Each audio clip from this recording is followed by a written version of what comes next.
encore une fois, cette année, on a une salle pleine. Pour ceux qui n'auraient pas de place, sachez qu'il y a évidemment, vous avez pu le constater, des places dans le hall de la salle Alfred et par rediffusion, vous allez pouvoir assister au débat. Donc voilà, j'en profite pour me présenter. Antonin-Xavier Fournier, professeur au département d'anthropologie et sciences politiques, professeur de sciences politiques ici au Cégep de Sherbrooke. Et je vous présente Raphaël Chapdelaine. Raphaël Chapdelaine est également professeur de sciences politiques au Cégep. J'agirai à titre d'animateur et Raphaël agira à titre de co-animateur, c'est-à-dire qu'il s'occupera des questions qui viendront du public. J'en profite tout de suite pour vous dire qu'avec vos téléphones, vous pourrez faire plusieurs petites choses aujourd'hui, on en reparlera tantôt, mais une des choses que vous allez pouvoir faire, entre autres, c'est de nous envoyer via l'adresse débat@cégep-sherbrooke.qc.ca vos questions, et pour chacun des thèmes, mon collègue Raphaël choisira une question qu'on espère et qu'on souhaite évidemment pertinente, ce dont je ne doute pas. Ce débat électoral 2019 est organisé dans le cadre des grandes entrevues sciences humaines. Donc, vous allez pouvoir constater que ça bouge ici dans le programme de sciences humaines.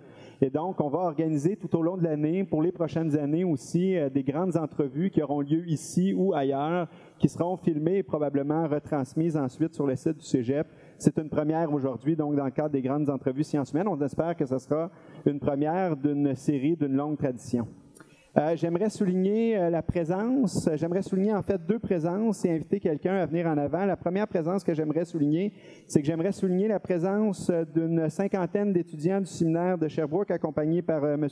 Michel Gendron, qui est leur professeur, et qui sont dans le profil, m'a-t-on dit, citoyen du monde. Donc, bienvenue au Cégep de Sherbrooke. J'aimerais qu'on les applaudisse, s'il vous plaît.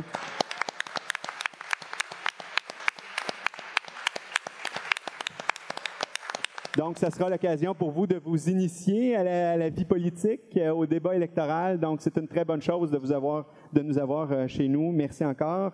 J'aimerais aussi, finalement, c'est un projet multidisciplinaire, ce projet-là. On a des gens du secondaire qui sont ici, mais on a aussi des gens de l'université. Parce que aujourd'hui, ça sera aussi le cadre de tester, ça sera aussi le cadre comme débat de tester un programme de recherche conjointement avec l'Université de Sherbrooke et donc le programme Réacteur. J'inviterai Mme Catherine Côté, qui est professeure à l'École de politique appliquée, à venir s'entretenir. Elle est là, voilà, merci Catherine, à venir s'entretenir brièvement, une petite minute, Catherine, avec nous. Oui, alors bonjour à tous, très heureuse d'être avec vous aujourd'hui. Merci beaucoup aux organisateurs de nous avoir permis d'être avec vous. Écoutez, c'est tout simplement qu'on va tester avec vous la plateforme Réacteur qui avait été créée l'an dernier, mais cette année, c'est une nouvelle version. Donc, certains ont peut-être déjà participé l'an dernier. Vous allez voir, c'est une nouvelle version qu'on utilise bien sûr dans le cadre de tous les événements qui auront lieu pendant la campagne électorale fédérale. Donc, ça veut dire aussi les débats qui seront télévisés, Radio-Canada, TVA. Donc, si vous voulez suivre nos activités, on est sur Facebook, donc vous pouvez suivre notre groupe. Et bien sûr, vous pouvez, pour avoir plus de détails sur le projet lui-même, vous pouvez me contacter directement. Juste un petit mot sur notre projet, c'est le grand projet Comportement politique 2.0. Dans ce cadre-là, on fait beaucoup d'activités, notamment on fait beaucoup de groupes de discussion pour les jeunes, mais également, on veut mieux comprendre qu'est-ce qui intéresse les gens. Et pour ça, rien de mieux que de comprendre qu'est-ce qui vous intéresse dans les discours politiques. C'est ce qui fait qu'aujourd'hui, vous allez pouvoir voter en temps réel, donner votre appréciation de ce que vous entendez. Donc, vous allez pouvoir faire des plus ou des moins, littéralement. Donc, autant de fois que vous souhaitez. Et je vous rappelle que toutes les données que vous allez donner, à la fois le petit questionnaire qu'il y a auparavant et ensuite les données que vous allez donner, les plus et les moins, tout ça est confidentiel, anonyme, c'est sur le serveur de l'Université de Sherbrooke. Les données sont cryptées, donc même si je voulais, je ne serais pas capable de vous retracer de toute manière. Donc, merci beaucoup d'y participer et je vous souhaite une bonne campagne électorale et surtout un bon débat. Merci. Merci beaucoup, Catherine. Un plaisir de travailler, évidemment, en collaboration avec l'Université de Sherbrooke. Merci pour ta présence. Écoutez, le débat, essentiellement, on dit débat, mais c'est surtout l'occasion pour les différents candidats de présenter leur plateforme électorale. Donc, on a identifié, en fait, 3 thématiques. La première, c'est l'environnement. La deuxième, c'est les finances publiques. Et la troisième, c'est les affaires étrangères. Évidemment, ce sont des thèmes qui touchent aux compétences fédérales, puisque nous sommes dans le cadre d'une élection fédérale. 20 minutes pour chacun des thèmes, pour un total de 60 minutes. 15 minutes, ce sera l'occasion en tout, 3 minutes pour chacun des candidats de présenter leur vision des choses par rapport aux questions et aux thématiques. Et ensuite, ils auront l'occasion, il y aura une question du public et il y aura l'occasion de répondre à cette question-là 1 minute par candidat. Donc voilà un peu pour le déroulement. Il faut savoir que les thèmes ont été choisis en collaboration avec l'organisation scolaire. Les temps de parole ont été tirés au sort aussi en présence du directeur du service à la vie étudiante, M. Martin Lambert, que je remercie et tout son service d'ailleurs pour l'organisation du débat. Merci Martin. Merci à toute l'équipe extraordinaire du service d'animation. Non, on n'est pas obligé, là, ça va. On va essayer d'aller un peu plus rapidement. Quand vous allez envoyer vos questions potentielles à l'adresse qu'on voit ici à ma gauche, donc débat Sherbrooke à commercial cégep, débat Sherbrooke, oui, à commercial cégeps-sherbrooke.qc.ca, je vous demanderai, si vous êtes étudiant, de vous identifier et de marquer le titre de votre programme, le cas échéant. Voilà. Quelques règles de décorum. Donc, évidemment, je m'attends à avoir une salle qui est civile et qui est respectueuse. Les applaudissements sont tolérés, mais je vous demanderai de ne pas en abuser. Il y aura de la sécurité. Si jamais il y a des problèmes, il y a des agents de sécurité qui sont à ma gauche et à ma droite. Donc voilà, ça s'est très bien déroulé l'an passé. Si jamais, par hasard, il y avait des agents perturbateurs, ben on essaiera ça de gérer tout le monde ensemble et d'avoir un petit brin d'ironie dans toute cette situation. Alors, il me reste simplement à présenter par ordre alphabétique les candidats. Donc, on a d'abord Mme Élisabeth Brière, qui est candidate pour le Parti libéral du Canada. On l'applaudit. Merci, Mme Brière, d'être là. Monsieur Pierre-Luc Dussault, qui est candidat du NPD. Monsieur Claude Forgue, qui est candidat du Bloc québécois. Merci, Monsieur Forgue, d'être là. Mathieu Morin qui se présente pour une deuxième fois. Il était là au débat l'an passé. Donc, merci Mathieu. J'espère que tu ne seras pas trop fatigué. 2 en 2 quand même, c'est demandant. Et finalement, M. Danny Sévigné qui représente le Parti conservateur du Canada. Merci, M. Sévigné, d'être là. Donc, j'y vais tout de suite avec... oui. Je t'arrête. Oui. Je crois qu'il y a une erreur sur l'adresse courriel. L'adresse serait plutôt débat à commercial cégep-sherbrooke.qc.ca, donc débat sans accent. Si je ne m'abuse, c'est l'adresse qui a été... Oui, tout à fait, et on enlève le Sherbrooke, donc débat... On enlève le Sherbrooke. Débat à commercial cégep-sherbrooke.qc.ca sans accent. Alors, si quelqu'un, là, qui est... Oui, c'est ça, alors on est déjà en train de régler le problème. Merci beaucoup, Raphaël. Sinon, tu aurais été obligé de te trouver des questions de ton propre cru. Donc, voilà. Donc, je peux enchaîner avec, oui, la première question. Donc, vous savez qu'on est à quelques jours seulement d'une grande grève mondiale qui portera sur la thématique de l'environnement. On est en présence ici d'étudiants et d'étudiantes qui sont particulièrement préoccupés de la question environnementale. On a vu que Greta Thunberg était à New York et qu'elle a fait une intervention remarquée hier dans laquelle elle a interpellé de manière assez virulente les dirigeants partout à travers le monde. Donc, la question, c'est comment et de quelle manière votre parti politique peut-il présenter un projet qui est à la fois ambitieux, un plan d'action qui respecte les particularités des provinces, parce que l'environnement, c'est une compétence partagée entre les provinces et le gouvernement fédéral, mais aussi qui est capable d'avoir peut-être du poids sur la scène internationale avec les différents traités internationaux qui sont signés par le gouvernement du Canada. Le premier, donc, à pouvoir se prononcer sur la question pour 3 minutes, c'est M. Claude Forgue du Bloc québécois. Alors, bonjour. On est habitué de parler le soir. Je voudrais en profiter pour faire un petit peu de nostalgie. Je suis dans mon cégep, c'est-à-dire qu'en 68, j'ai participé, et c'est ce cégep-là qui m'a construit. C'est-à-dire que, par ma participation au mouvement étudiant, ça m'a amené à m'impliquer dans le domaine communautaire pendant les 37 années qui ont suivi. Alors, et puis je veux saluer mes collègues aussi, parce qu'on est tous ici des gens de bonne foi qui veulent améliorer la société dans laquelle ils vivent. Alors, et les débats qu'on a, ils ne sont pas personnels, ils sont plus au sujet des idées. Alors, pour nous, le Bloc, la question de l'environnement est importante dans le sens que le Bloc va exiger la promotion d'un plan pour combattre les changements climatiques et développer une économie verte. Ça, c'est très important. Faudrait aussi profiter de cette conscience collective qui est développée sur l'environnement pour changer en même temps nos pratiques de consommation et de production. Par exemple, je fais allusion à l'économie circulaire où on consomme, on recycle, on reproduit et on réutilise. Alors ça, c'est des choses qui est importantes compte tenu de notre poids dans le monde là-dessus.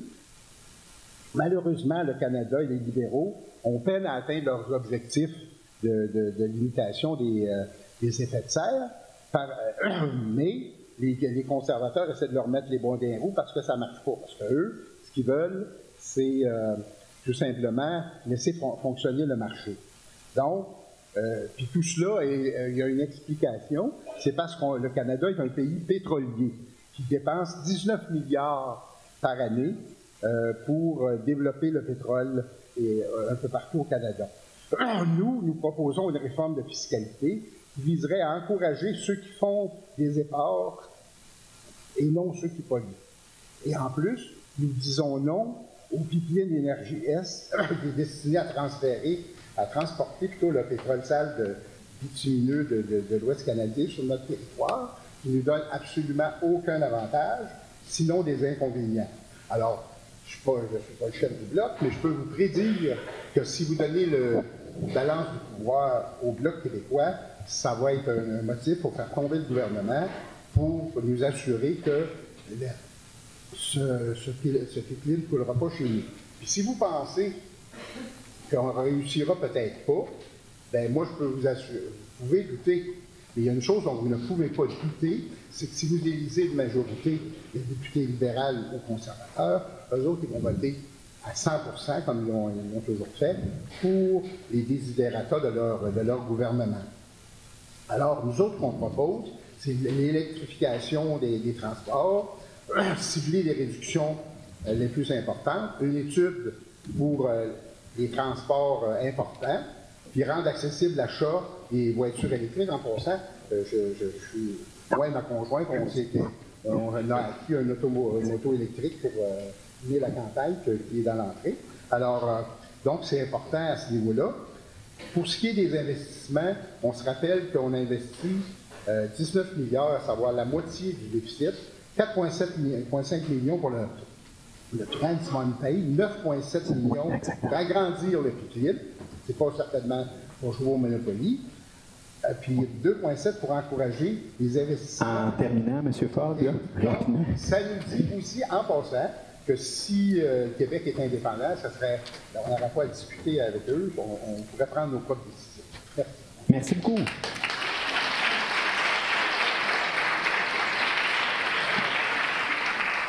Toujours sur la question de l'environnement, donc M. Dussault du NPD.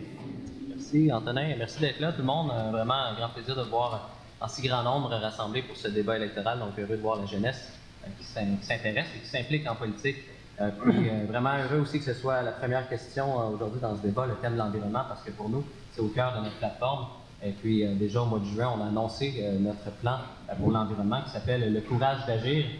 Et le titre « Le courage d'agir » est pour une bonne raison, parce qu'aujourd'hui, en 2019, plus que jamais, il faut avoir le courage de prendre des décisions difficiles, peut-être, mais quand même des décisions importantes qui vont assurer un avenir pour nous, pour moi-même en tant que jeune de 28 ans quand même, et qui veut un avenir certain pour moi et mon enfant qui a 11 mois et qui est ici dans la salle, et puis que je veux donc lui assurer un avenir vraiment sain, une planète où il fait bon vivre. Et pour ça, mais quand on a une crise climatique, on a une urgence, et ça nécessite des actions urgentes et aux grands mots, les grands moyens, comme on dit.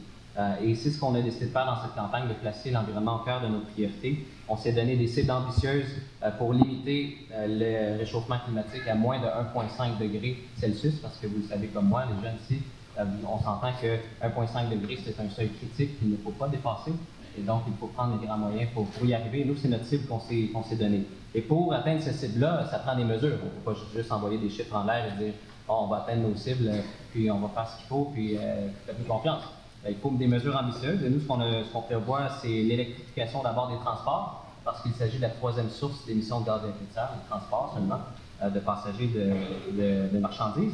Donc, on veut mettre la flotte gouvernementale d'autos et de camions électriques en 2025. Et ça, c'est quasiment demain matin, quand on regarde l'élection a lieu en 2019. Et on veut aussi rendre tous les transports collectifs, transports en commun électriques d'ici 2030. Et on veut également qu'en 2040, toutes les voitures au Canada, toutes les voitures vendues neuves, soient électriques. Donc, c'est-à-dire qu'il n'y aura plus de vente de véhicules à énergie fossile. Et ça va nous permettre de réduire concrètement les émissions de gaz à effet de serre. On veut aussi avoir une grande stratégie pour investir dans le futur, investir dans l'économie de l'avenir. Et l'économie de l'avenir, c'est les technologies propres, l'énergie verte, vous savez aussi comme moi, et c'est là-dedans qu'il faut investir. Malheureusement, les libéraux, les conservateurs, je ne vous apprends rien dans le fait qu'ils ont investi dans le pétrole, ils ont investi dans les énergies fossiles au cours des dernières années, plus récemment dans l'investissement de jusqu'à 15 milliards de dollars dans un pipeline de pétrole qui transporte les sables bitumineux de l'ouest de l'Alberta jusqu'en Colombie-Britannique pour exporter du pétrole, tripler la capacité de production des sables bitumineux et tripler la capacité du pipeline de Trans Mountain. Et ça, c'est un investissement qui n'est pas bon. Il faut investir dans le futur, laisser tomber le passé, comme malheureusement ne le font pas aujourd'hui les libéraux et les conservateurs. Nous, on a le courage d'agir, le courage de regarder en avant, l'avenir, investir 15 milliards dans les premières années dans la transition énergétique, donc faire la transition plus que jamais, investir dans les technologies propres, créer 300 000 emplois justement dans les énergies propres. Et en terminant, M. Dussault, il faut faire plus que jamais en 2019. Je suis sûr que vous êtes d'accord avec moi là-dessus et j'espère que vous allez embarquer avec nous, avec le NPD, avec notre chef, Jagmeet Singh, pour faire cette transition-là plus que jamais, avoir le courage d'agir enfin en 2019. Merci beaucoup.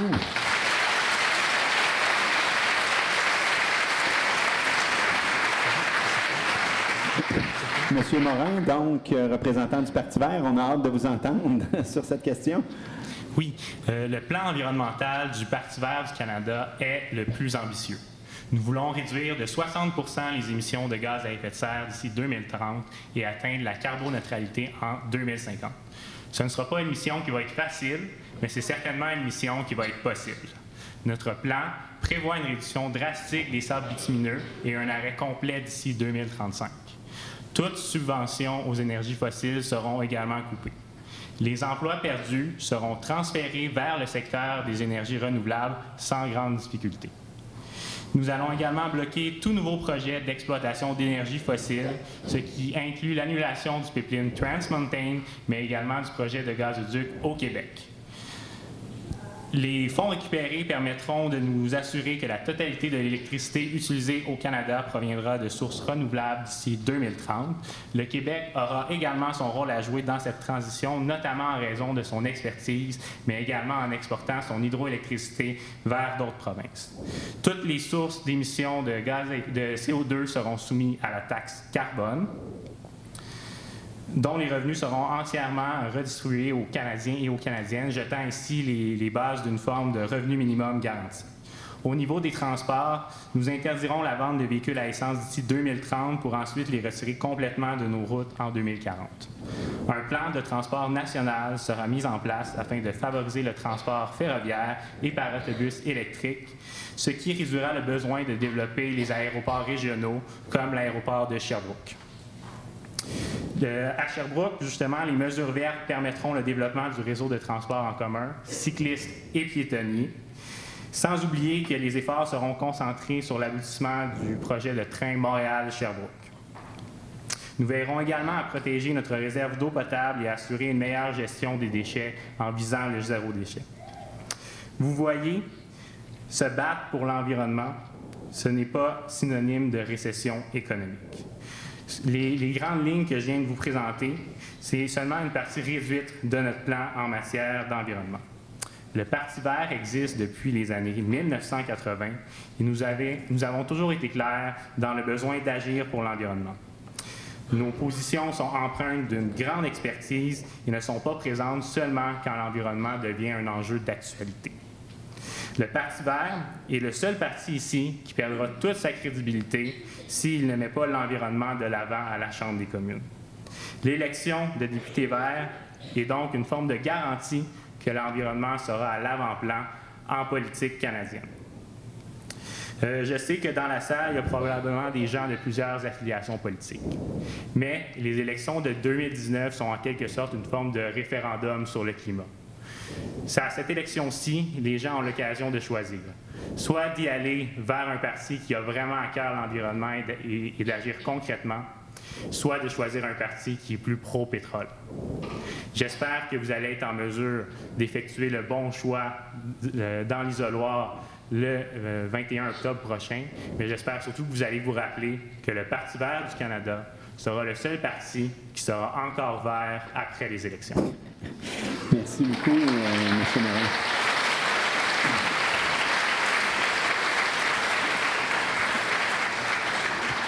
Raphaël, vous me corrigerez si je me trompe, mais nous n'avons pas encore beaucoup de questions qui semblent provenir du public. Hein? Nous réitérons l'invitation à nous envoyer des questions sur la base de ce que nous proposent déjà les candidats ou une question de votre cru, mais qui s'adresse à l'ensemble des candidats. Donc, une question ouverte pour tous. Donc, pour mes étudiants qui sont dans la salle, j'aimerais ça vous demander, s'il vous plaît, particulièrement mes étudiants d'histoire et civilisation à qui j'enseigne tout juste après le débat, si vous pouviez envoyer quelques questions, je serais fier de vous encore plus.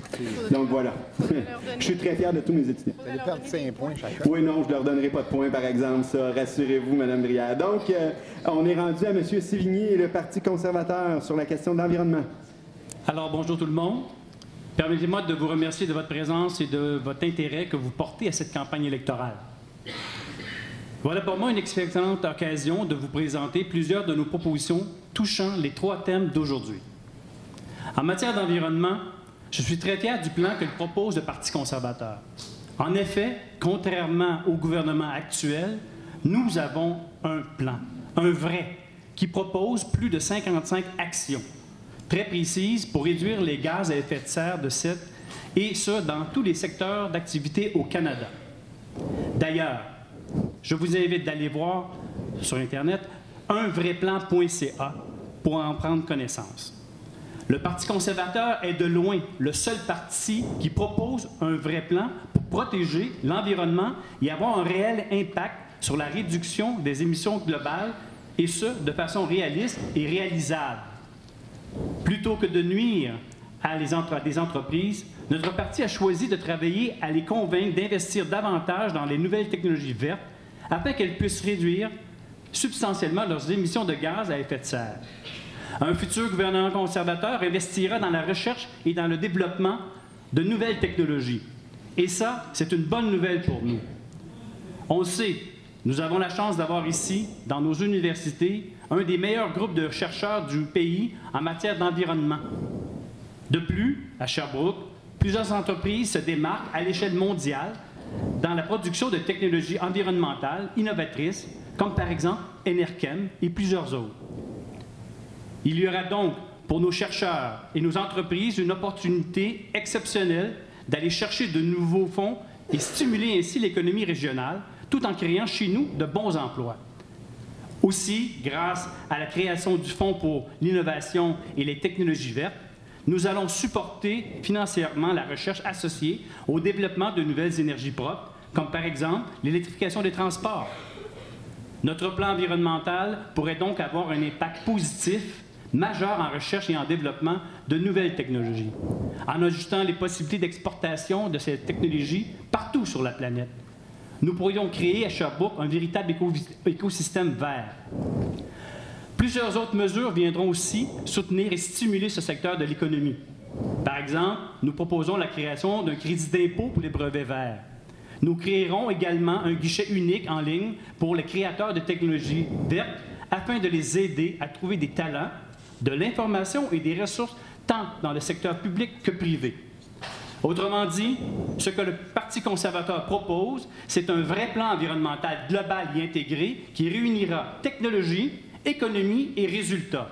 Je vous invite encore d'aller visiter unvraiplan.ca pour en connaître davantage. Merci infiniment.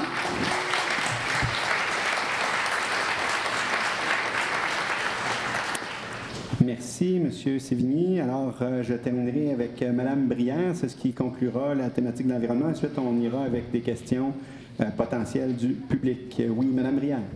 Bonjour tout le monde. Je remercie mes collègues pour leur présentation. On peut constater qu'ils n'en sont pas à leur premier barbecue, contrairement à moi, n'est-ce pas? Alors, vous dites probablement le défi le plus important. Je vous réponds, c'est incontestablement le défi de l'heure. Rien n'est plus important pour notre avenir que le sort de notre planète. Quand j'ai posé la question à laquelle je réponds à mon fils de 20 ans, il m'a répondu « Et si c'était le dernier défi? » Ce qui en dit long sur l'importance du sujet. Le Canada doit être un leader en matière de protection de l'environnement. Le Québec, qui s'est déjà positionné en mettant en place la Bourse du carbone, est un bel exemple de leadership. Et le gouvernement Trudeau a un bon bilan en matière d'environnement. Investissement massif dans le transport collectif. Juste ici à Sherbrooke, comme tous mes collègues l'ont mentionné, on parle d'électrification, 10 millions de dollars qui ont été versés à Sherbrooke pour l'achat d'autobus hybrides. Protection des océans, stratégie pour éliminer le plastique à usage unique, imposition d'une taxe sur le carbone. En adoptant cette taxe sur la pollution, le gouvernement libéral a voulu lancer un message clair, comme quoi la transition écologique est un travail d'équipe où chacune des provinces doit mettre l'épaule à la roue. Nous créons des conditions pour obtenir ce que nous souhaitons.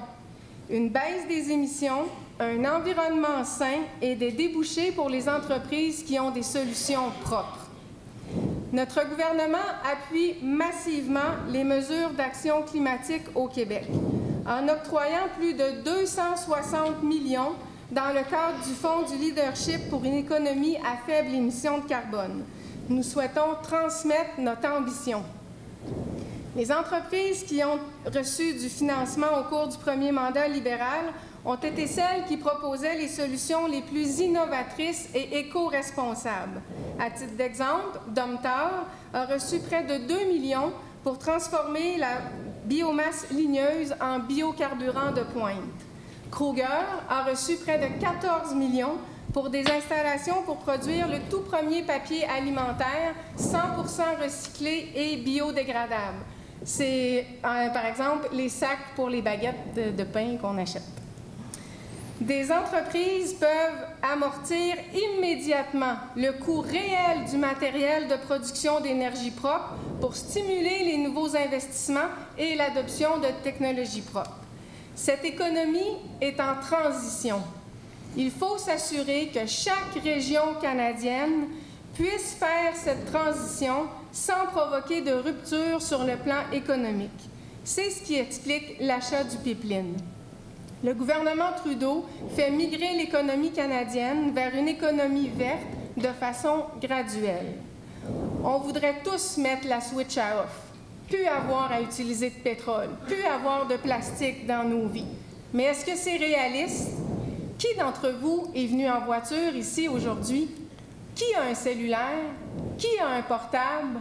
Tous des gadgets électroniques qui utilisent les terres rares et qui vont émettre, dans le futur rapproché, plus d'émissions de GES que le transport. Est-ce qu'on est tous rendus à la même place? J'ai un petit quiz pour mes collègues. Qu'est-ce que c'est, ça, ici? Hein? Vous savez, vous autres les jeunes, hein? Vous utilisez ça? C'est de la cire d'abeille qu'on utilise maintenant en remplacement de la pellicule plastique, le saran wrap communément appelé. Alors, vous voyez, juste un exemple anodin de tous les jours et on constate qu'on n'est pas rendus tous à la même place. Et l'environnement, en terminant, Mme Brière. L'environnement, c'est l'affaire de tous et de toutes.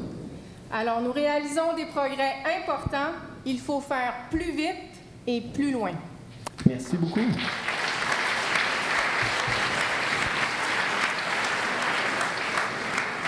On y va donc avec la question. Oui, soit il y a un problème avec notre adresse courriel ou soit vous êtes très timide de poser des questions, mais je vais quand même me permettre d'y aller d'une question, non pas de mon cru, mais je relaye une question d'un étudiant de deuxième année qui ne pouvait pas être ici aujourd'hui. et qui se questionnait. C'est-à-dire que je vous remets en contexte, François Legault, vous n'êtes pas sans savoir qu'il a posé des conditions, il a fait des demandes aux différents partis fédéraux.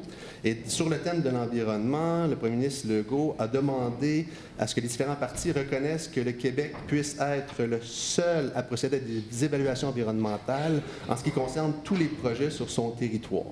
Il faisait référence fort probablement à des projets d'oléoduc potentiels qui pourraient revenir dans le décor. Alors, qu'est-ce que vous pensez de cette demande du premier ministre François Legault? Alors, d'abord, Mme Brière. Je répondrai que, comme vous l'avez souligné tantôt, l'environnement est une compétence fédérale et partagée avec les provinces, avec un consensus, écouter les préoccupations de tous, les préoccupations de la population. C'est la meilleure façon d'arriver à prendre la meilleure position. Merci beaucoup. Monsieur Sévigny. Alors, je dirais que le Parti conservateur est un de les partis qui respectent le plus les compétences provinciales. Alors, on a toujours eu de bonnes relations avec le gouvernement provincial. Évidemment, comme Mme Brière le disait, l'environnement à ce niveau-là, c'est de compétence fédérale. Par contre, M. Scheer a dit qu'il voudrait absolument discuter et ouvrir le débat. Ce débat n'a jamais eu lieu, d'ailleurs, en passant, ici au Québec en soi. Alors, il faut se poser des questions. Est-ce qu'on préfère voir des bateaux qui arrivent de l'outre-mer, qui passent ici et qui se passent sur notre fleuve Saint-Laurent, une navigation qui est quand même très dangereuse ici au Québec, et de voir des trains qui se promènent d'une place à l'autre et sur des chemins de fer qui sont de qualité piètre? Alors, qu'est-ce qu'on souhaite? On sait qu'éventuellement, on doit travailler fortement pour trouver des solutions au niveau du transport et de l'électrification des transports. Par contre, il ne faut pas se mettre la tête dans le sable, là, OK? On a encore besoin de consommation au niveau du pétrole, tant aussi longtemps qu'on n'aura pas trouvé tous de nouveaux remplacements. Alors, il faut absolument qu'on ait une conversation ouverte avec le gouvernement, et c'est qu'on aurait toujours fait, le gouvernement conservateur, avoir des conversations avec le gouvernement du Québec. Merci beaucoup, M. Sévigny. M. Morin, du Parti vert. Oui, pour le Parti vert du Canada, l'autonomie du Québec dans ses champs de compétences est quelque chose de très important. L'environnement, comme on le dit, c'est une compétence qui est partagée. Les projets environnementaux doivent se faire en collaboration avec tous les échelons de gouvernement, à mon avis, autant le niveau fédéral que le niveau provincial, que le niveau municipal, mais également en étant en collaboration avec les peuples autochtones. Dans la question, on a fait également référence à des projets de pipeline ou peut-être même de gazoduc. Du côté du Parti vert, la réponse est très claire. Il n'y aura aucun autre nouveau projet qui met en promotion les énergies fossiles au Canada.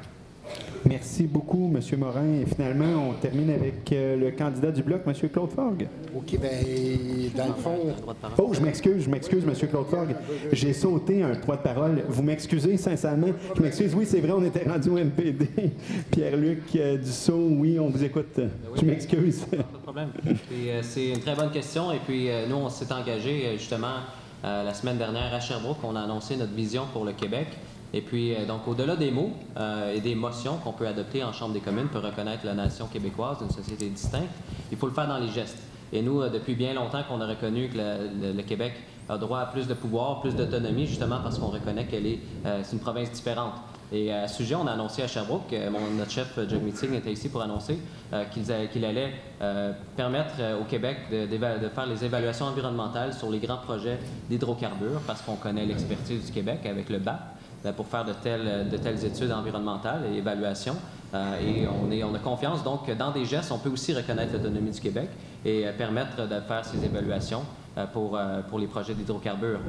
Mais cela étant dit, ça, c'est dans le cas où il y a un gouvernement conservateur ou libéral que ça devra être utilisé. Parce qu'on le sait, avec nous, au NPD, il n'y en aura pas de projet d'hydrocarbures, d'infrastructures comme des pipelines. Donc ça, c'est dans un scénario hypothétique où, malheureusement, les libéraux et les conservateurs, un des deux, soient réélus et qu'ils nous ramènent le projet d'Énergie-Est parce qu'ils sont encore pris dans le passé et non dans le futur. Comme nous, on a déjà tourné la page, on est rendu ailleurs, on est rendu dans le 21e siècle. Merci beaucoup et merci. Et là, je vais avec vous, M. Forgue. Le Bloc québécois, c'est le seul parti qui n'a une fidélité qu'au Québec. les gens du Bloc ne sont pas minoritaires à l'intérieur de partis fédéraux qui n'ont comme objectif que de développer le Canada. Alors, à partir de ce niveau-là, vous pouvez être assuré que les seuls qui vont se lever debout contre ces projets-là, ce sont les bloquistes. D'autre part, ce qu'il faut savoir, c'est que la majorité du pétrole qu'on utilise vient du Canada, puis que le fait d'ajouter des trains et des bateaux, ça n'empêchera pas le pétrole de circuler à l'intérieur du Canada. Ça va simplement en ajouter. Ça ne nous donne rien.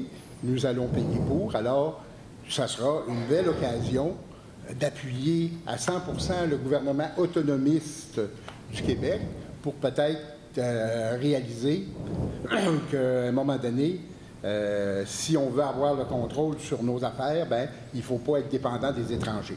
Merci. Merci beaucoup.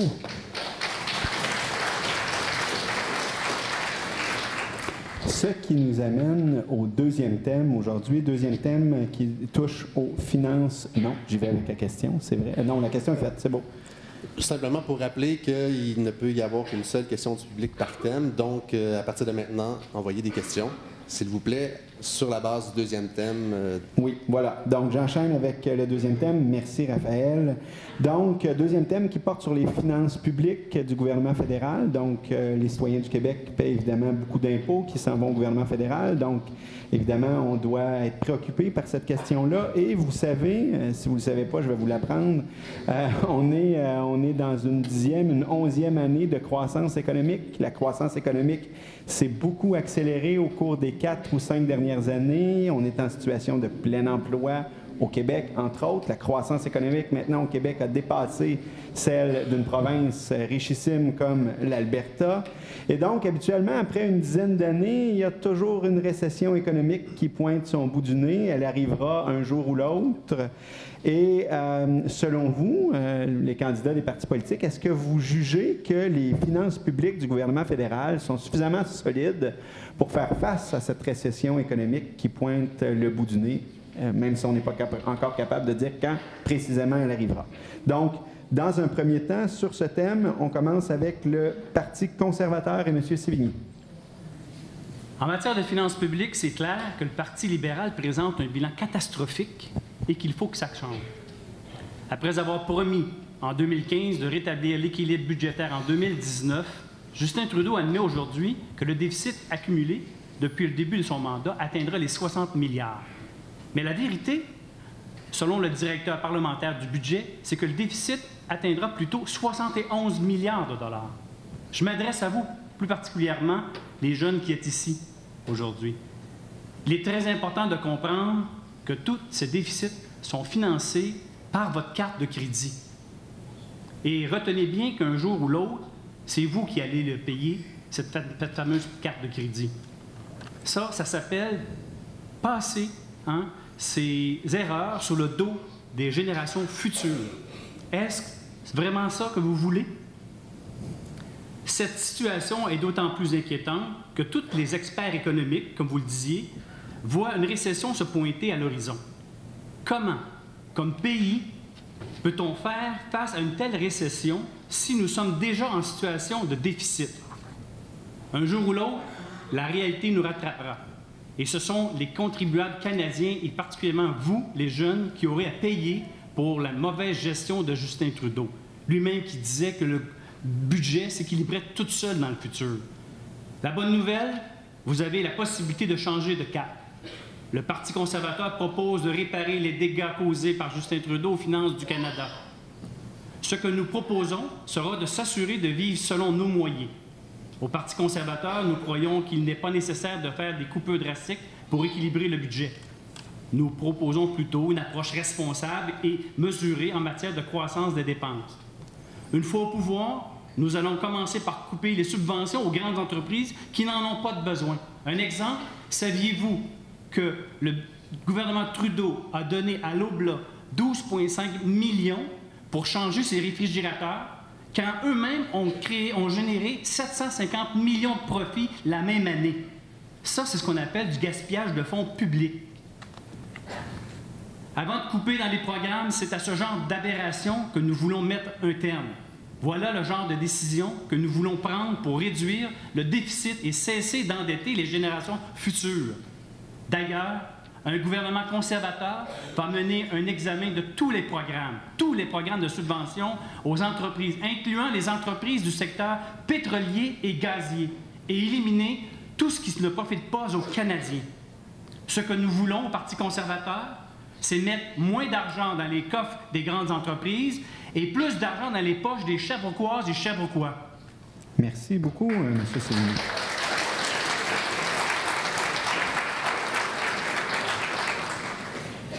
La réplique maintenant avec la candidate du Parti libéral, Mme Brière. Notre gouvernement a choisi d'investir de façon responsable pour les Canadiennes et les Canadiens dans nos entreprises et dans nos institutions. Responsable signifie que nous assurons que notre taux d'endettement soit toujours à la baisse. Avec un taux d'endettement faible, notre économie croît plus rapidement que notre dette. Responsable veut aussi dire s'assurer que nos enfants auront toujours à leur disposition des infrastructures qui se tiennent debout, qu'ils bénéficient du fruit de la recherche et des innovations nécessaires à la protection de notre environnement et à la compétitivité de nos entreprises, et qu'ils aient tous les mêmes chances de réussir grâce à des programmes sociaux équitables. Et jusqu'à maintenant, ça fonctionne. Nous avons le plus bas taux d'endettement du G7 et il continue de diminuer. L'économie canadienne est la plus dynamique du G7. Nous avons le plus bas taux de chômage depuis 40 ans. Les ménages empruntent jusqu'à 700 millions de moins d'un trimestre à l'autre. Les libéraux ont créé les conditions favorables à la création d'1 million d'emplois. Plus de 25 000 personnes, dont 300 000 enfants et 19 000 enfants à Sherbrooke, ont été sortis de la pauvreté. Selon l'économiste Gérald Filion, la dette baisse par rapport au PIB. Au cours du dernier exercice, le déficit valait 0,6 % du PIB. Les frais de la dette représentent 6,7 % des dépenses, en diminution majeure par rapport aux années 90. Le Canada affiche la plus faible dette par rapport au PIB de tous les pays du G7 et fait partie du club sélect des pays qui ont une cote de crédit parfaite de AAA. Il est vrai que l'économie mondiale présente des signes de turbulence. La montée du protectionnisme et les guerres commerciales sont des éléments qui peuvent susciter l'inquiétude. Le Canada a posé des gestes pour éviter que notre économie tombe dans un ralentissement ou, encore pire, dans une récession. La signature de traités de libre-échange avec l'Europe, la renégociation de l'ALENA avec les États-Unis et le Mexique, le traité avec l'Asie sont des exemples d'actions nécessaires pour aider notre économie à se maintenir. En luttant contre la pauvreté et en faisant en sorte que les Canadiennes et les Canadiens aient plus d'argent dans leur poche, ça aide à maintenir le pouvoir d'achat des gens, ça stimule la consommation et ça fait rouler l'économie. Le Canada est une petite économie et nous vivons beaucoup d'interdépendance avec d'autres économies, avec les États-Unis par exemple. Nous ne sommes pas à l'abri des conséquences des décisions américaines, notamment dans leur volonté de mener des guerres commerciales avec la Chine, entre autres. En terminant. Mais je crois en la capacité de notre économie, en la capacité de nos entrepreneurs de continuer à la faire progresser, surtout dans la perspective d'une économie de transition où l'innovation et les technologies vertes permettront une nouvelle croissance. Merci beaucoup, Mme Brière. Je ne vous oublierai pas cette fois-là, M. Dussault, donc c'est à vous et au NPD. Merci, puis très heureux de la question également, à parler de finances publiques. J'en ai parlé au cours des 4 dernières années en tant que porte-parole pour le NPD en finances et en revenus à la Chambre des communes. Et je sais que c'est important d'avoir des saines gestions de nos finances publiques, bien sûr. D'ailleurs, le NPD a un super bilan là-dessus. Si vous regardez les différents gouvernements du NPD à travers le pays qui ont gouverné dans les provinces, ils ont le meilleur bilan financier fiscal parmi tous les gouvernements qui se sont succédés au fil des ans. Le plus récent exemple est celui de la Colombie-Britannique, où le gouvernement du NPD, John Horgan, en Colombie-Britannique, réussit à équilibrer le budget tout en mettant des programmes sociaux en place, de bons programmes forts pour diminuer les inégalités. Donc, il y a des preuves comme ça qui fonctionnent et puis on espère que cette fois-ci, on aura la chance au niveau fédéral de pouvoir montrer notre capacité à gérer les finances publiques tout en mettant en place des programmes sociaux forts qui vont bien servir la population et surtout ceux qui en ont le plus besoin. Et je pense que si on regarde et on parle d'hypothèse d'une récession qui pourrait poindre le bout de son nez, il faut parler de stimulation de l'économie. Puis pour nous, la stimulation de l'économie passe, encore une fois, je me répète, par l'environnement, la lutte au changement climatique. Il faut saisir cette occasion, en 2019, de stimuler notre économie en investissement dans les technologies propres, en investissant dans l'avenir de notre pays. Et ça, pour nous, c'est notre plan de croissance, une croissance propre qui va pouvoir profiter à tout le monde aussi, réduire les inégalités dans notre pays. Ceux qui vivent dans la pauvreté encore, malheureusement, ont besoin d'aide, ont besoin de services de santé de qualité, ont besoin d'éducation de qualité, abordable aussi. Donc, c'est pour ça qu'on en parle quand on parle d'économie, parce que ça profite réellement à l'économie quand on sort les gens de la pauvreté et on leur donne une éducation de qualité. Et on veut aussi avoir le courage de nos ambitions. Et pour pouvoir réaliser tous ces beaux projets, parce que certains vont nous accuser d'avoir des trop grandes ambitions, des trop gros projets pour le pays, mais pour nous, il n'y a pas de trop gros projets. Il y a seulement des solutions pour les réaliser. Et pour ça, bien, on veut faire payer à sa juste part aux plus riches de notre société. C'est pas pour rien que ça fait 6 ans que je me bats contre les paradis fiscaux à la Chambre des communes et que je me bats contre les plus riches qui utilisent les stratagèmes fiscaux. Et en date d'aujourd'hui, l'Agence du revenu du Canada n'a toujours pas réussi à condamner une seule personne au pays concernant l'évasion fiscale, même s'il y a eu de nombreuses fuites d'informations. Donc nous, on est prêts à faire payer sa juste part aux plus riches de notre société, prêts à mettre ses culottes dans ce dossier-là et à avoir le courage d'agir encore une fois pour générer des revenus qu'on pourra redistribuer dans la population, redistribuer à tous les Canadiens qui en ont besoin, avoir un système de santé efficace et un système d'éducation qui sera au service de tout le monde et abordable surtout. Merci beaucoup, M. Dussault.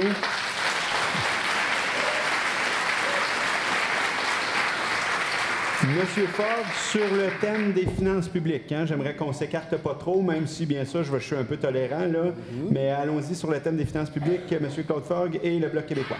OK. Lorsqu'on parle de finances publiques, on parle de pouvoir fédéral de dépenser, de déséquilibre fiscal, d'assurance emploi, vous allez voir où je veux me rendre, et de rapport d'impôt unique.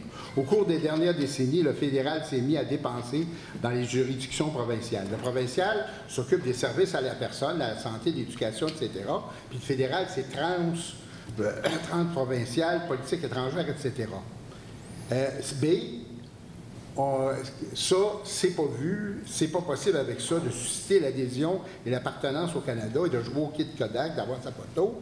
Donc, le gouvernement fédéral a investi beaucoup d'argent dans les juridictions provinciales. Puis malgré les protestations des provinces, puis là, toutes les discussions qu'on a pour à savoir si on est dans la bonne direction. Il nous menace encore d'un projet fédéral de soins dentaires et de maintien à domicile. À ce moment-là, ça va être fait avec notre argent. Donc, et à ce moment-là, dans le passé, nos gouvernements ont créé des déficits abyssales. Il n'y avait pas de fonds, là, ces déficits-là. Pour les renflouer, savez-vous ce qu'ils ont fait? Ils ont allé chercher 59 milliards dans la caisse d'assurance chômage, à telle enseigne qu'aujourd'hui, il y a 4 chômeurs sur 10 seulement qui peuvent avoir accès à l'assurance chômage. Puis là, M. Trudeau, il arrive avec son destrier, puis il distribue de l'argent aux enfants de ça. Puis après ça, quand ils ne peuvent pas le faire eux-mêmes, ils font passer la grappe par les conservateurs, dont le respect des juridictions provinciales est un bon prétexte pour couper. Alors, à partir de ce moment-là, on a vu non seulement cette négligence-là, mais aussi toute la question des chemins de fer. Ça a été négligé par les gouvernements.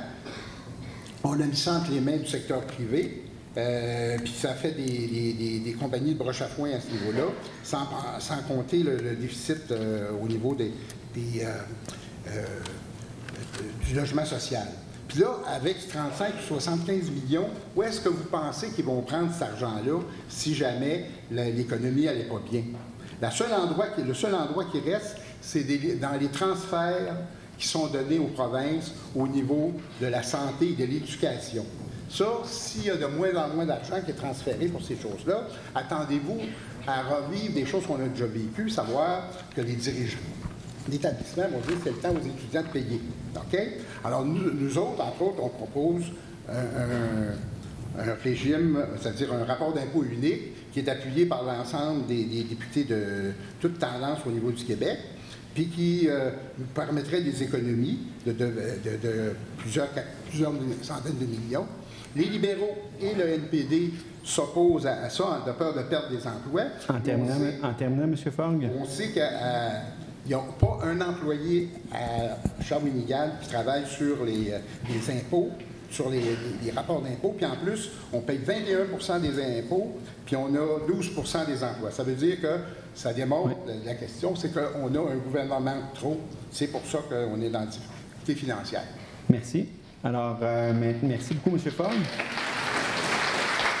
Maintenant, j'enchaîne pour terminer ce thème. Ensuite, on ira avec les questions du public avec le Parti vert et M. Morin. La majorité des gens croient que le Parti vert du Canada, à part en environnement, n'a pas une réelle plateforme. C'est avec ce genre de questions qu'on peut voir que c'est faux. En matière de finances publiques, le Parti vert du Canada apporte des idées très bien développées et adaptées à la situation d'urgence climatique. Le gouvernement du Canada met les finances publiques dans une position précaire. Le Canada est un État pétrolier. Il a basé son économie sur le pétrole sans en prévoir la fin. On continue à mettre tous nos œufs dans le même panier, ce qui fait en sorte que notre dollar canadien est considéré comme un pétrodollar qui fluctue selon la fluctuation du pétrole. Ainsi, quand une période de turbulence économique se présente, la solution qu'il nous reste, c'est de prier pour que le pétrole ne chute pas. Or, cette solution n'est pas viable. Nous devons sortir le Canada le plus rapidement du pétrole avant qu'il ne chute. Plusieurs économies prévoient des changements majeurs relativement à leur utilisation du pétrole. Il y a urgence d'agir pour diversifier l'économie et laisser tomber les sables bitumineux. Nous devons également nous demander si notre mode de production actuel est viable. Ça fait maintenant 4 décennies que les différents partis verts à l'échelle internationale ont été créés et qu'ils ont constaté que les économies des pays industrialisés sont insoutenables. Elles dépendent d'une extraction toujours accrue des ressources, des sources d'énergie polluantes et non renouvelables et d'une consommation sans bornes. Sur une planète aux ressources limitées, cette stratégie qui a bien fonctionné pendant une partie du 20e siècle devait inévitablement mener à un cul-de-sac. C'est maintenant le temps des conséquences. L'urgence climatique, les extinctions de masse, la crise des déchets plastiques, l'écart grandissant entre les riches et les pauvres, et un filet social qui se désagrège. Voilà les produits d'une économie de croissance déconnectée de la nature et des gens. Dès leur début, les partis verts ont proposé une autre solution, une économie verte. L'économie verte se sert du bien-être plutôt que du produit intérieur brut comme mesure du progrès. Elle adopte les valeurs d'une société de préservation plutôt que d'une société de consommation. Elle fonctionne à l'énergie renouvelable. Elle est organisée autour de systèmes de production en circuit fermé, de façon à ne produire aucun déchet et à promouvoir la sécurité alimentaire locale. Elle garantit un revenu minimum garanti et des logements abordables à tout le monde. Elle fournit des soins de santé et une éducation complète et universelle. Elle protège les minorités contre la discrimination et veille à l'égalité des genres. Elle renforce la résilience et l'autonomie des collectivités et assure une intendance financière et une fiscalité équitable.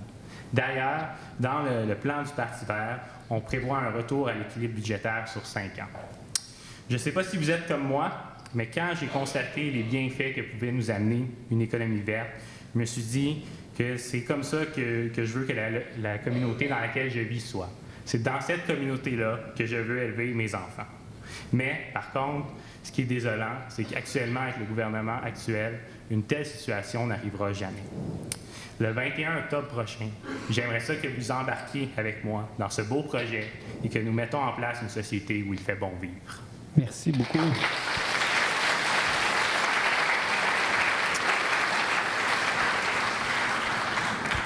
Alors, Raphaël, pour la question qui ne viendra pas du public parce qu'il semblerait qu'on ait une difficulté finalement à recevoir des questions, non pas parce que vous n'en envoyez pas. Il semble y avoir une petite difficulté avec l'adresse ou encore la réception. C'est pas grave, donc c'est pour ça que tu es là, entre autres. Une seule question qui est rendue à nous. La question sera d'ordre général. Probablement que Mme Brière y avait déjà un peu répondu, mais jusqu'à quel point doit-on s'inquiéter du niveau de la dette publique du Canada? Jusqu'à quel point c'est un enjeu et qu'il faut la rembourser ou ne pas s'inquiéter de faire monter le niveau? Alors, on y va tout de suite pour cette question de Raphaël avec la réponse pour le Parti vert. Oui. En ce moment, la situation de la dette canadienne n'est pas une situation qui est inquiétante. Comme l'a mentionné Mme Brière tout à l'heure, on est un des pays du G7 où la dette est la moins élevée. Par contre, ça reste que ça demeure très important de revenir à l'équilibre budgétaire au plus vite. Comme je l'ai mentionné tout à l'heure dans la question, il y a moyen de faire ça en ayant des programmes sociaux efficaces, des mesures concrètes pour l'environnement, et notre plan prévoit le faire d'ici 5 ans. Merci beaucoup. On y va ensuite avec le Bloc québécois et M. Forgue. OK. Pour vérifier si une dette est un vrai problème, il faut calculer ça par rapport à la richesse de l'ensemble du pays. Puis dans les statistiques, vous irez voir, on n'est pas parmi les pires à ce niveau-là. Cependant, la dette peut être utilisée par les groupes de droite pour nous faire réaliser des coupures. D'autre part, il est important aussi d'avoir un plan de retour à l'équilibre budgétaire autre que celui de le faire payer par les personnes les plus démunies. C'est important de surveiller ces choses-là. Merci. Merci, M. Fogg. On y va ensuite avec Pierre-Luc Dussault du NPD. Merci. Et puis, oui, il faut s'inquiéter, bien sûr, parce que tout comme dans notre budget personnel, on doit s'inquiéter si on est trop endetté. Donc oui, il faut voir à ce que nos finances publiques soient saines et soient bien gérées. L'une des raisons pour ça qui m'insurge le plus lorsque je regarde les budgets à chaque année, c'est les milliards de dollars qu'on envoie aux grandes banques du monde entier, aux prêteurs, aux financiers de ce monde, qui empochent plus de 30 milliards de dollars par année juste sur les intérêts de la dette. Ça, c'est 30 milliards de dollars qu'on ne peut pas mettre ailleurs. Donc oui, il faut s'y inquiéter, pour réinvestir dans nos concitoyens, pour qu'ils puissent mieux vivre, avoir une meilleure participation dans l'économie. Donc c'est pour ça qu'on parle, nous, de réinvestissement, de croissance propre, encore une fois, pour nos concitoyens, que ce soit l'économie du futur. Et je pense qu'il faut rappeler aussi qu'on a une dette relative au PIB qui est quand même enviable. Donc pour lancer des fleurs à Mme Brière, qui l'a déjà dit tantôt. Donc il faut que ça reste sous contrôle, mais je pense qu'on n'est pas dans une situation dramatique. Encore aujourd'hui au Canada, donc il faut être réaliste aussi, mais bien sûr s'y attarder et s'assurer que l'économie fonctionne pour tout le monde et pas juste pour les plus riches. Et ça, c'est une question aussi de revenus. Parce que si on veut équilibrer le budget, il faut avoir des revenus, et nous, on est prêt à aller chercher les revenus là où ils sont, dans les poches des multinationales, des grandes entreprises et des riches qui font de l'évasion fiscale. Merci. Donc, Mme Brière, la question, c'est est-ce que c'est suffisant d'avoir un bon ratio dette-PIB? Parce que vous avez déjà en partie répondu à cette question-là. Ou si, au contraire, en période de récession, ce ratio dette-PIB ne pourrait-il pas exploser, finalement, en raison notamment de l'administration des libéraux? C'est une question d'équilibre. Hein?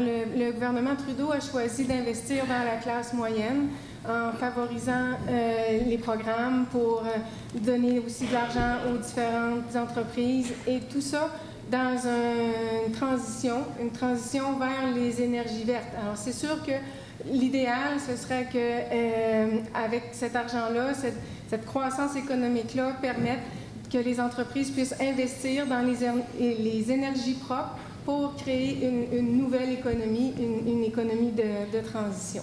Merci. Merci beaucoup à vous.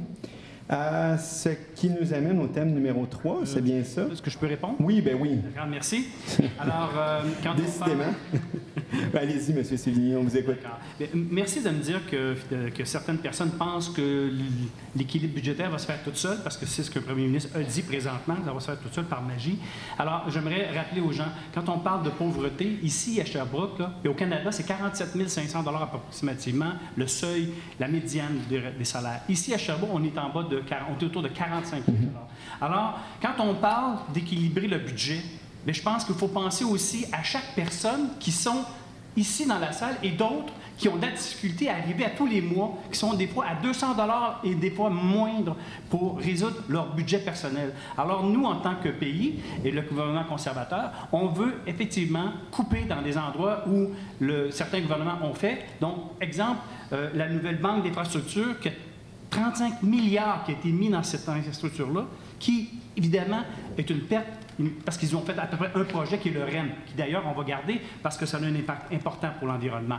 Mais aussi, on parle de 250 millions qui étaient prêtés à l'Asie pour faire des routes à l'étranger. Puis nous aussi, nos routes sont comment? Alors, pourquoi on n'investirait pas chez nous? Et on l'a promis, que dans les 5 prochaines années, on va rééquilibrer le budget. Merci beaucoup, M. Sévigny, pour cette réponse.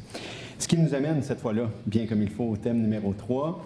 Le thème numéro 3 qui porte sur les affaires étrangères, qui est une autre des grandes compétences fédérales, c'est-à-dire la place du Canada dans le monde.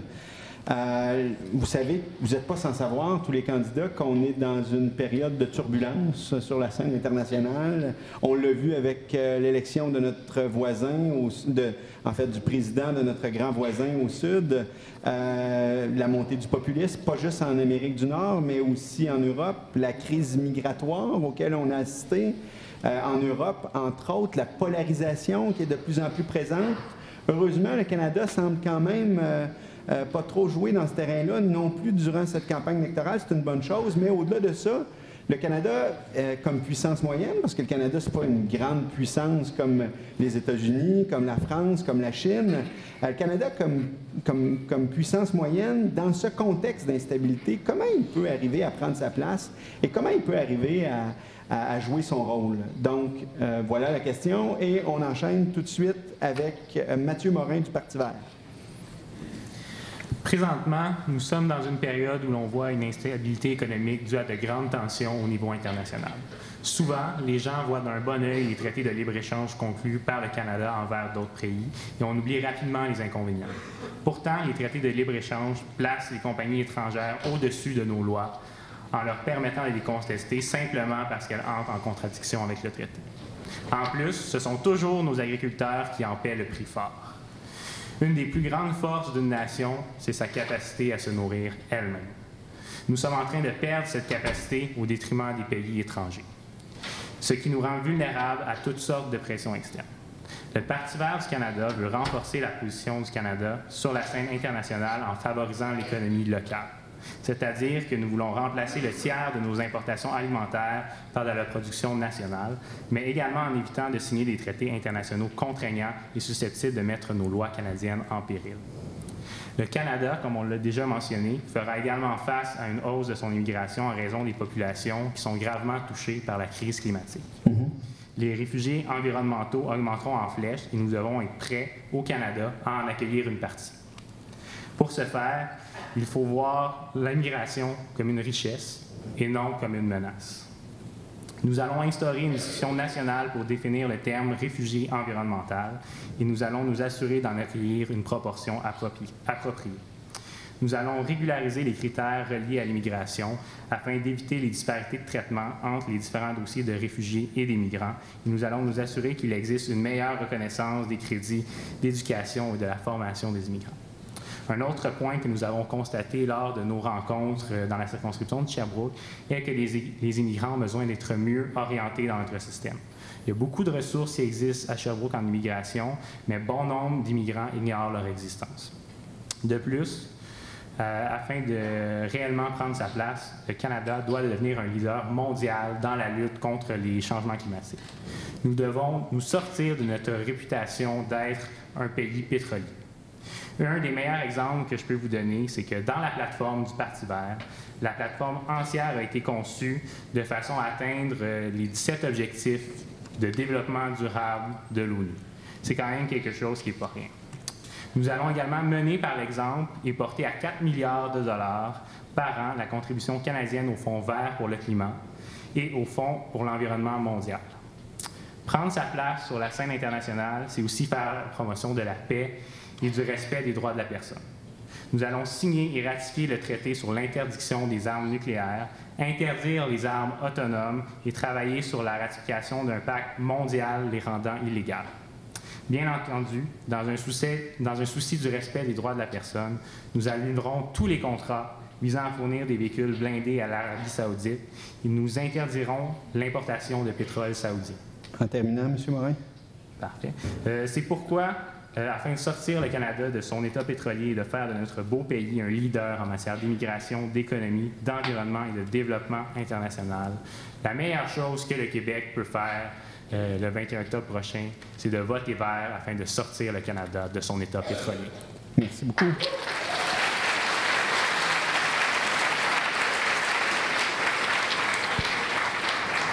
Candidat du Parti conservateur. Le Canada ne pourra jamais reprendre sa place de leader respecté dans le monde si sa politique étrangère se résume à des voyages spectacles. Vous direz que c'est exagéré, mais pourtant, c'est exactement l'image que le Canada projette actuellement dans le monde. Affirmer le rôle du Canada en matière de politique étrangère, c'est d'abord et avant tout une question de crédibilité. Et disons que cette dernière en a pris pour son rhume au cours des dernières années. Il ne faut donc pas se surprendre de l'attitude de la Chine envers le Canada. Le gouvernement chinois a compris que le Canada était en situation de faiblesse et qu'il fallait en profiter. Ce que nous proposons, c'est de renforcer nos relations avec nos alliés de toujours, mais aussi avec certains pays émergents. Nous voulons démontrer beaucoup d'ouverture au développement de nouveaux marchés afin de réduire notre dépendance aux grandes puissances. Quant à nos relations avec le gouvernement chinois, sans aucune hésitation, un gouvernement conservateur lancera une plainte officielle à l'Organisation mondiale du commerce si le blocus économique de la Chine persiste. Le libre-échange avec la Chine sera seulement possible quand elle adoptera un État de droit qui fonctionne, c'est-à-dire lorsque les processus judiciaires censés garantir un accès équitable au marché ne seront plus contrôlés par le gouvernement chinois. La confiance en premier, le commerce ensuite. Évidemment, le Canada doit ouvrir un dialogue avec le gouvernement chinois, mais il doit le faire en respectant nos valeurs et nos intérêts. Un autre sujet d'intérêt national qui nous apparaît urgent et important est la souveraineté de l'Arctique. Nous voulons démontrer au monde entier que le Canada est une puissance de l'Arctique et que notre souveraineté est non négociable. Nous ferons en sorte que le Canada établisse un contrepoids face à l'essor des flottes de brise-glace en provenance de la Russie et de la Chine. Le rétablissement des relations avec l'administration américaine représentera pour un futur gouvernement conservateur un défi incontournable. Si nous voulons jouer le rôle qui nous revient dans le monde, nous n'aurons d'autre choix que de rétablir la relation entre le Canada et les États-Unis. Cependant, il faut bien l'admettre, le président Trump a renversé des décennies de politique étrangère américaine et particulièrement avec ses partenaires nord-américains. Dans ce contexte, la tâche sera délicate mais réalisable. Tout est une question de crédibilité. En politique canadienne, nous voulons réaffirmer l'engagement de notre pays envers la francophonie. Un gouvernement conservateur continuera d'affirmer et de reconnaître que les Québécois et Québécoises forment une nation au sein du Canada. Merci beaucoup. C'était 3 minutes pile, donc vous avez bien fait vos devoirs, Monsieur Sévigny. Merci à vous. C'est bien à vous, Monsieur Fogg, c'est ça? Alors, on vous écoute. OK. Au niveau des affaires étrangères, on considère, nous, que les changements climatiques, c'est le problème numéro 1. Puis le deuxième, c'est le suivi des paradis fiscaux. Nous devrions travailler avec des États progressistes à recomposer nos plans internationaux pour combattre l'exploitation des pays du Sud et au profit des pays du Nord. Il faudrait trouver des alliés. Mais là, on est comme un petit peu prisonnier à l'intérieur du Canada. Le Bloc visera à tisser des liens avec des groupes qui maintiennent ses propres valeurs. Notons que les paradis fiscaux, qui est un autre objectif, ont augmenté 2 fois plus vite que le PIB. Puis ça, c'est sous les libéraux, puis c'était la même chose avant chez les conservateurs. Que fait le fédéral dans ce domaine-là face à ses propres contradictions? Les entreprises du secteur intangible, Internet, etc., évitent de payer des taxes. On pense à Netflix. Heureusement que l'Europe commence à donner des signaux de ce côté-là. peut-être qu'on pourrait pousser nos gouvernements à suivre cet exemple-là. Il faut développer ce qu'on appelle la politique la doctrine Gérin-Lajoie qui dit que le Québec a juridiction au plan international dans tous les secteurs qui sont de sa juridiction, c'est-à-dire éducation, santé, etc. Avant de parler des libéraux, je voudrais revenir sur les conservateurs.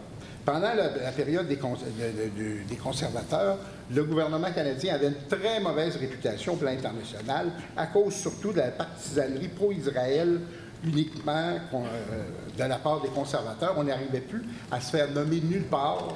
Il y a eu des coupures au niveau des groupes de droits humains qui ont été faites dans une tendance de viser l'argent, en plus des coupures au niveau du développement de la culture à l'étranger.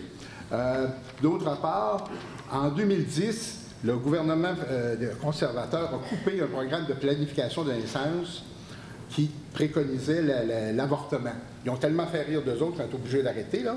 Mais c'est pour ça que M. Trudeau arrive et dit « Moi, je veux être de retour parce qu'on n'est plus nulle part. » Et à ce niveau-là, les observateurs, par exemple, par rapport à M. Trudeau, le premier ministre actuel, disent qu'on n'a pas réussi à reprendre la place qu'on avait perdue, puis qu'on a même réussi à se brouiller avec les 4 principales puissances du monde, parce qu'on se dit que le Québec, peut-être que nous autres, si on était à notre propre compte, on pourrait certainement pas faire pire. Merci beaucoup, M. Fogg. Je passe la parole au candidat du NPD, M. Pierre-Luc Dussault.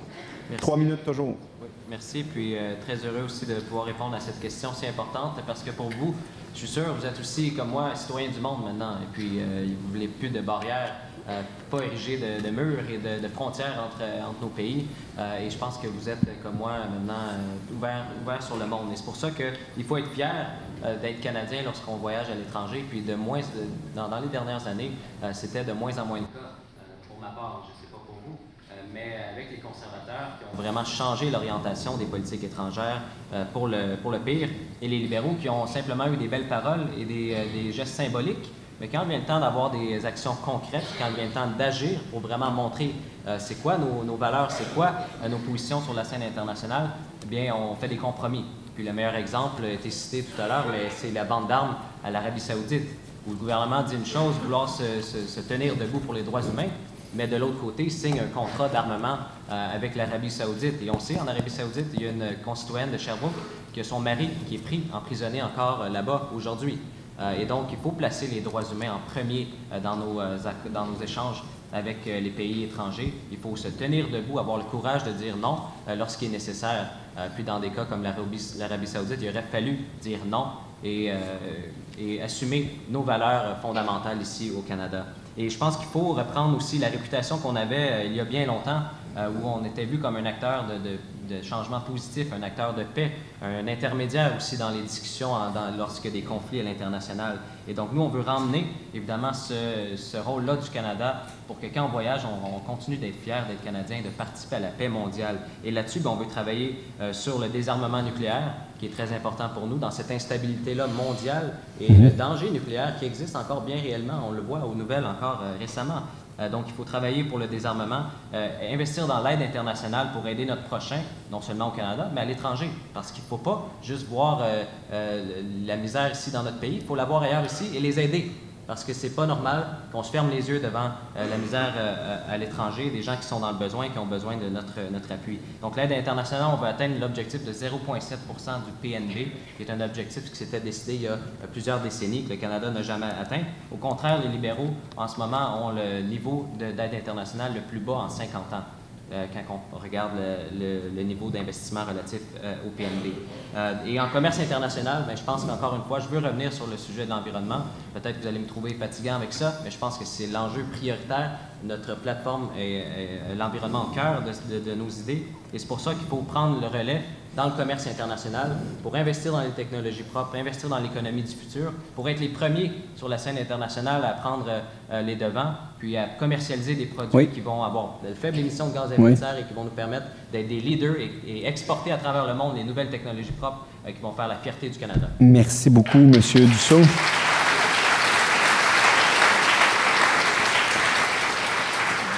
Madame Brière et le Parti libéral. Le Canada, vous le dites dans votre question, est une puissance moyenne. Son rayonnement dans le monde passe bien souvent par l'exemple plutôt que par la force. Les partis d'opposition semblent mesurer les résultats en termes d'argent et de soldats, tandis que nous mesurons en termes de personnes aidées et du leadership que nous exerçons.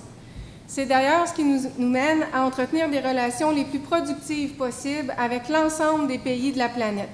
Le contexte actuel est difficile. S'entrechoc, crise migratoire, montée du protectionnisme, guerre commerciale.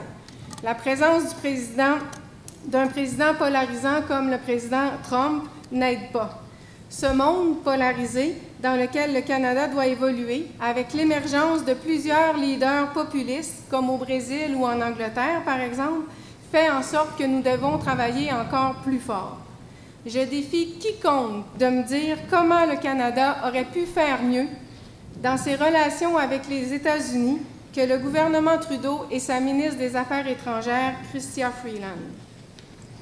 Une autre façon de dire comment le Canada peut agir en tant que puissance moyenne, c'est de citer la politique féministe du gouvernement Trudeau mise en place par Marie-Claude Bibeau. Il était grand temps de faire avancer la condition féminine, chose qui n'avait pas été faite depuis 1994. Elle a recentré l'aide internationale sur les plus pauvres, les plus vulnérables et les États fragiles. Il faut donner une voix et des moyens aux femmes et aux filles pour qu'elles puissent choisir leur propre avenir et contribuer pleinement à leur collectivité. Dans trop de pays encore aujourd'hui, les femmes et les filles mangent moins et souvent après, s'il en reste. Plus de 150 pays ont des lois discriminatoires envers les femmes.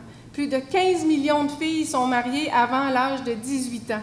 Plus de 22 millions de femmes et d'adolescentes subissent un avortement dangereux et une à toutes les 9 minutes en meurt. Pourtant, les femmes et les filles sont de puissants agents de changement. Leurs interventions, encadrées dans des politiques publiques, des bonnes politiques publiques, aident à bâtir un monde plus pacifique. Quant à l'immigration, nous continuons, en concertation avec le gouvernement du Québec, à améliorer les différents programmes d'immigration pour l'accueil des travailleurs étrangers, ce qui, dans un contexte de pénurie de main-d'œuvre, est essentiel. En matière de commerce, le Canada est le seul pays du G7 ayant conclu un accord commercial avec tous les autres pays du G7.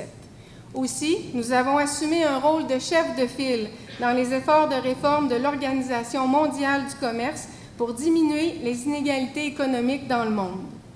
Au sujet des guerres commerciales, c'est peut-être ici que se font sentir un petit peu plus les inconvénients d'être une puissance moyenne. Si on se colle sur un, l'autre va nous mettre KO. Si on se colle sur le deuxième, le premier va nous mettre KO. Et si on reste au milieu, on va recevoir des baffes des deux côtés. Mais c'est peut-être moins pire que d'être KO. Merci beaucoup. Merci beaucoup, Mme Brière. Alors, on a réussi à dénicher une question du public. Merci à notre collègue Mathieu Poulain-Lamar. Nous avons effectivement une question de notre collègue Mathieu Poulain-Lamar, professeur d'anthropologie, qui pose la question suivante. Tout comme au Canada, il existe des mouvements indépendantistes en Occident, en Écosse par exemple, ou même en Catalogne. Et il pose la question suivante, c'est-à-dire dans quelle mesure les partis, et par extension le futur gouvernement du Canada, doit-il défendre le principe du droit des peuples à s'autodéterminer? Madame Brière. Il faut, dans une fédération comme la nôtre, prendre en considération les intérêts de tous et chacun. Et c'est toujours dans cette veine-là que le gouvernement libéral a toujours travaillé. Alors, il faut s'assurer qu'on entend tout le monde, qu'on est là pour trouver un terrain d'entente qui favorise autant l'économie, le droit des femmes, et le respect des droits fondamentaux de tous et chacun. Merci beaucoup. Monsieur Dussault. Merci. C'est une excellente question qui me permet de rappeler qu'on a au sein du NPD une déclaration de Sherbrooke. Puis il faut en être fier. Elle a été écrite, en fait, elle a été adoptée ici à Sherbrooke en 2006. Et c'est là, dans cette déclaration, qu'on reconnaissait l'autodétermination du Québec, le fédéralisme asymétrique. On reconnaissait ici aussi le droit de pouvoir décider de son avenir avec 50% plus 1. Peut-être que ce n'est pas une position qui fait l'unanimité à travers le Canada, vous en conviendrez, mais on a eu le courage de dire, en tant que démocrate, parce qu'on est au nouveau Parti démocratique, il faut reconnaître que le droit démocratique des citoyens existe et qu'on reconnaît la possibilité de pouvoir utiliser son droit avec 50% plus 1. Bien que ce n'était pas nécessairement la position la plus populaire, mais on l'a assumé. Puis aujourd'hui, eh bien, ça nous a mené en 2011, premièrement, avec la vague orange, qui, je pense, était le fruit de tout ce travail-là de John Clayton de 2003 à 2011, qui nous a emmené à ce niveau qu'on était au Québec, avec une forte délégation de députés du NPD qui reconnaît l'autodétermination, les compétences du Québec. Et encore aujourd'hui, en 2019, c'est la même position. On espère que les Québécois vont joindre à nous pour rallier les forces progressistes du Canada avec ceux du Québec encore, et puis vraiment faire un pays social-démocrate. Merci beaucoup, M. Dussault. M. Fogg. Oui. Merci. Le Québec est seul à pouvoir décider de son avenir. Personne n'a à intervenir dans ces questions. J'essaie de paraphraser ce que M. Bourassa disait. C'est sûr qu'il y a eu la loi 99 qui a voulu nier le droit du Québec. Les tribunaux sont allés à l'encontre de ça. Donc, le Bloc québécois est fermement en faveur de l'autodétermination des peuples, que ce soit, par exemple, les Écossais ou la Catalogne qui subit l'odieux de l'Espagne qui essaie de le maintenir. Et ce que nous allons faire, nous autres, au niveau du Bloc québécois, c'est d'aller sur toutes les tribunes pour démontrer l'importance de l'indépendance du Québec, puis les avantages de sortir de ce que René Lévesque appelait cette maison de fous. Merci beaucoup. Monsieur Sévigny, peut-être pas simplement sur la question du Québec, mais sur le droit des peuples en général, que ce soit l'Écosse, la Catalogne ou autre, à être libres de leur propre destinée, finalement. Bien, dans le fond, j'aimerais rappeler que le Parti conservateur a toujours respecté, comme la nation du Québec, et tout le temps, on va respecter le choix des peuples. Alors, si un peuple qui décide d'être indépendant et que ça se fait démocratiquement, évidemment, il faut que ça se fasse démocratiquement, on va respecter leur choix. Et je suis content d'entendre M. Fogg de dire qu'on partage au moins certaines choses, parce que nous aussi, on veut un seul rapport d'impôt. Hein? D'ailleurs, donc, on a le même point que le Bloc. Aussi, on parle de souveraineté. Donc, nous, on parle de souveraineté de l'Arctique. Alors, c'est une autre chose qui se rejoint. Et quand on parle, évidemment, si on veut influencer les autres pays à l'extérieur, mais ça nous prend un représentant qui est crédible. Et présentement, le représentant que nous avons ici au Canada n'est pas crédible. Et je ne choisirai pas ce représentant-là parce que moi, je suis convaincu qu'on a diminué notre image à travers le monde et ce n'est pas le Canada que nous connaissons. Quand je me promène à l'étranger, que je présente mon passeport canadien, la plupart du temps, on a été des gens respectés, qu'on respecte les droits de la personne et c'est ce que nous faisons aussi encore. Merci beaucoup à vous. Alors, merci. Oui. On termine avec M. Morin. Vous savez, qu'on soit fédéraliste, séparatiste ou ni l'un ni l'autre, il n'y a personne qui devrait se mettre au travers des droits fondamentaux, qui est le droit à l'autodétermination des peuples. C'est un droit qui existe non seulement pour les Québécois, mais aussi pour d'autres nations à travers le monde.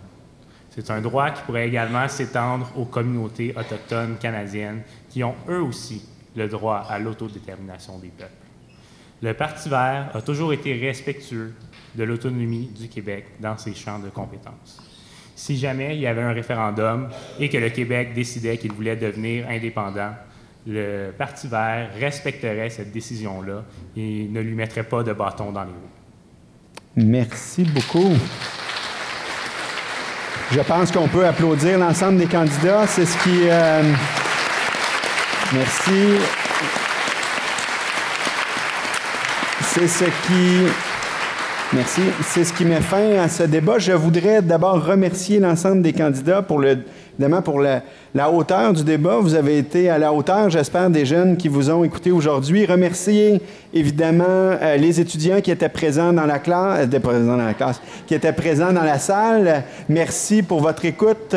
Et un petit message pour mes étudiants en Histoire-Civilisation. Puisque j'ai un cours à 13h30, je vais prendre un petit 10 minutes de pause si ça ne vous dérange pas. Merci tout le monde et bonne fin de journée.